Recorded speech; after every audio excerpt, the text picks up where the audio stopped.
দর্শক, শারদীয় দুর্গাপূজার মহানবমীতে রাঙামাটির মণ্ডপে মণ্ডপে চলছে নানা আনুষ্ঠানিকতা।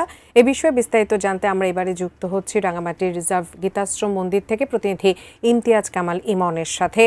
ইমন, রাঙামাটির মণ্ডপগুলোর কেমন আয়োজন দেখছেন এবং মহানবমী ঘিরে আজকে বিশেষ কোনো পর্ব বা আয়োজন আছে কিনা একটু জানাবেন।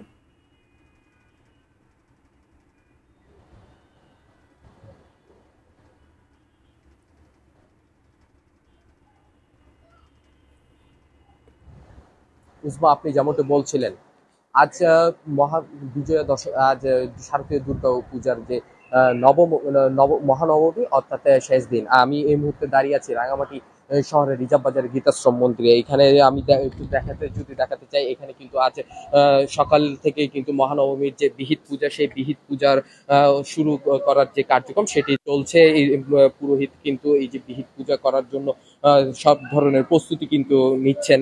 সকাল থেকে কিন্তু বিহিত পূজার জন্য দেবী দুর্গার মূর্তিতে শঙ্খ, ঘণ্টা, ধূপ, প্রদীপ সহ বিভিন্ন ফল ও মিষ্টি দিয়ে কিন্তু এই পূজা করা হয়। মহানবমী ও বিজয়া দশমীর সন্ধিক্ষণে এই সন্ধি পূজা মূলত হয়ে থাকে। সেটি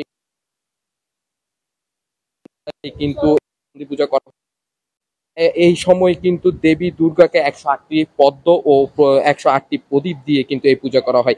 এই দিন আর এই দিনে ভক্তরা কিন্তু উপবাস এবং নানা নানা ধরনের যে ভোগ সেটি দেবীকে উৎসর্গ করেন। আমি এই মুহূর্তে যদি একটু এখানকার যে পুরোহিত রয়েছে তার থেকে একটু জানতে চাই, আজকের দিনে আপনারা কি করে থাকেন যদি একটু বলতেন। আজকে শারদীয় দুর্গা দেবীর মহানবমী। আজকে নবমীর মধ্য দিয়ে আমাদের শারদীয় উৎসবের এক হিসেবে সমাপ্তি ঘটবে।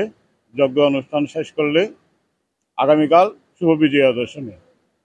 আমরা সপ্তমী, অষ্টমী, নবমী বিহিত পূজা করি। আজকে পূজার পর্বটা খুবই গুরুত্বপূর্ণ। আজকে মায়ের কাছে আমাদের আরাধনা প্রার্থনা থাকবে নবমী উপলক্ষে। আমরা যাতে সূর্য বীর্যের অধিকারী হই, আমরা দীর্ঘায়ু লাভ করি, সন্তানাদি যাতে জ্ঞান, বুদ্ধি, সুস্বাস্থ্য পেয়ে আমরা জীবন ধারণ করতে পারি। মা দুর্গার যে সপরিবার আমাদের মাঝে আসছেন তার মধ্যে রয়েছে কার্তিক, গণেশ, লক্ষ্মী, সরস্বতী। এরা এক একটা অধিকারের দেবতা। যেমন গণেশ সিদ্ধিদাতা, আমাদের জ্ঞান, বুদ্ধি, বিবেকের দ্বারাই আমরা যাতে সিদ্ধি লাভ করতে পারি। আজকে সেই নবমী, আমরা তার কাছে সেই প্রার্থনাগুলো জানাবো। কার্তিক হ্যাঁ, যেমনটি শুনছিলেন, এই মহানবমীর দিনে কিন্তু এখানকার যে দুর্গা মন্দিরগুলোর মধ্যে বিহিত পূজা অনুষ্ঠিত